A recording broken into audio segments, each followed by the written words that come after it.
இன்னைக்கு குரசடை ஐலண்ட் தான் பார்க்க போகிறோம். இந்த குரசடை ஐலண்ட் எங்கே இருக்குன்னா, பாம்பன் பிரிட்ஜிலேருந்து 9 கிலோமீட்டர் இருக்க குந்துக்கால் பீச்சில் தான் இருக்குது. நம்ம அந்த குந்துக்கால் பீச் போயிட்டோம்னா அங்கே ஒரு ஆளுக்கு 300 ரூபா டிக்கெட் எடுத்துட்டிங்கன்னா நம்மளை போட்டில் கூப்பிட்டு போய் குரசடை ஐலண்டில் விட்டுருவாங்க. ஆனால் நீங்கள் அந்த குந்துக்கால் பீச் போனால் கொஞ்சம் சீக்கிரமாகவே போயிடுங்க. நாங்கள் போன டைம் கொஞ்சம் கூட்டமாக இருந்ததுனால அங்கே கவுண்டர் சீக்கிரமாகவே க்ளோஸ் பண்ணிட்டாங்க. நல்லபடியாக நாங்கள் கவுண்டர் முடித்து கொஞ்ச நேரத்துக்கு முன்னாடி டிக்கெட் எடுத்துட்டோம். இருந்தாலும் 1 மணி நேரம் ஆகும், நாங்கள் கால் பண்ணோன்னா வாங்கன்னு சொல்லி எங்களை அனுப்பிட்டாங்க. சரி, 1 மணி நேரம் என்னடா பண்ணுறது யோசிச்சுட்டு இருக்கும்போது அங்கே பக்கத்துலேயே விவேகானந்த மெமோரியல் ஹால் இருந்துச்சு. அது உள்ளே போய்ட்டு எல்லாத்தையும் சுற்றி பார்த்துட்டு அதுக்கு பக்கத்தில் இருக்க மீன் அருங்காட்சியகத்துக்கு போயிட்டு அங்கேயும் எல்லாத்தையும் உள்ளே சுற்றி பார்த்துட்டு ஃபோனையே பார்த்துட்டு உட்காரணும், எப்படா எங்களுக்கு கால் வரும்ன்ட்டு. அவங்க சொன்ன மாதிரியே சரியாக 1 மணி நேரம் கழிச்சு போட்டு வந்துடுச்சு, வாங்கன்னு சொல்லி கூப்பிட்டாங்க. எங்களுக்கான அந்த போட் அங்கே ரெடியாக இருந்துச்சு. நாங்கள் எல்லாம் ஏறி அந்த போட்டில் உட்காந்துட்டோம். அங்கே எங்களுக்கு எல்லாம் சேஃப்டி ஜாக்கெட்லாம் ப்ரொவைட் பண்ணாங்க. அதெல்லாம் நாங்கள் எல்லாம் போட்டுக்கிட்டு அங்கேருந்து கிளம்புறதுக்கு ரெடி ஆகிட்டோம். அங்கேருந்து அந்த ஐலாண்டுக்கு ஒரு 10 நிமிஷம் ட்ராவல் தான். அந்த 10 நிமிஷம் ட்ராவலாக இருந்தாலும் ரொம்பவே அழகாக இருந்துச்சு அந்த கடலில். நம்ம அந்த ஐலாண்டை அப்படியே கொஞ்சம் கொஞ்சமாக நெருங்கிட்டோம். அங்கேருந்து பார்க்கும்போது ஒரு கடலுக்கு நடுவில் ஒரு அடர்ந்த காடை பார்க்குறதுக்கு ரொம்ப எக்ஸைட்டடாக இருந்துச்சு. இந்த இடத்த ஃபாரஸ்ட் டிபார்ட்மெண்ட் கண்ட்ரோலில் தான் வச்சுருக்காங்க.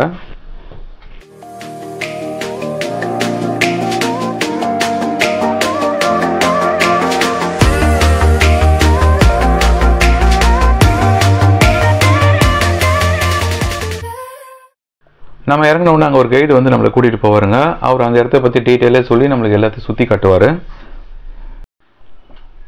அங்கேருந்து ஒரு மீன் எலும்புகள்லாம் வச்சுருக்க ஒரு இடத்துக்கு கூப்பிட்டு போனார்.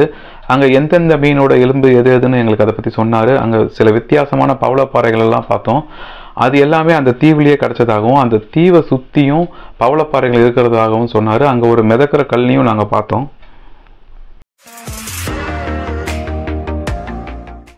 நாங்கள் அப்படியே உள்ளே போயிட்டே இருந்தோம். அவ்வளோ வெயிலையும் அந்த இடம் உள்ளே கூலிங்காகவே இருந்துச்சு. கொஞ்சம் நேரத்தில் ஒரு ஆங்கிலேயர் காலத்தில் பவளப்பாறையில் கட்டப்பட்ட வீடு ஒன்று நாங்கள் பார்த்தோம். நம்ம அப்படியே அந்த தீவில் இறங்கி நடந்து 1 கிலோமீட்டர் வந்தோம்னா அந்த தீவோட அடுத்த முனையில் தான் அந்த மால்தீவ்ஸ் பீச்சை நம்ம அங்கே தான் போய் பார்க்க போகிறோம். இப்போ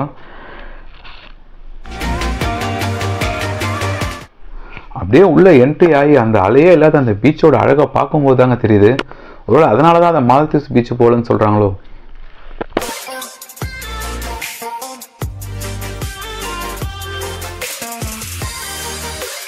இந்த இடம் ஃபோட்டோ ஷூட் எடுக்கிறதுக்கு ஒரு தரமான பிளேஸுங்க.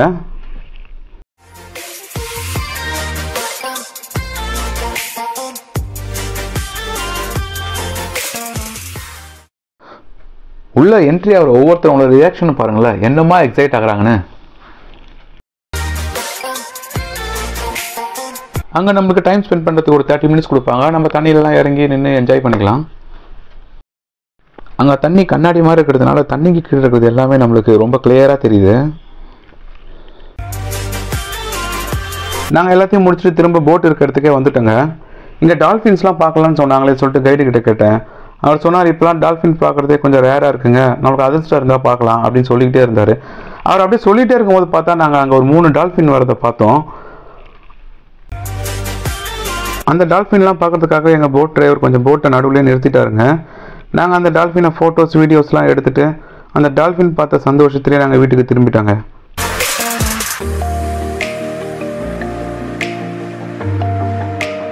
இந்த வீடியோ உங்களுக்கு பிடிச்சிருந்தா சப்ஸ்கிரைப் பண்ணிவிடுங்க, லைக் பண்ணுங்கள். தேங்க்யூ ஃபார் வாட்சிங்.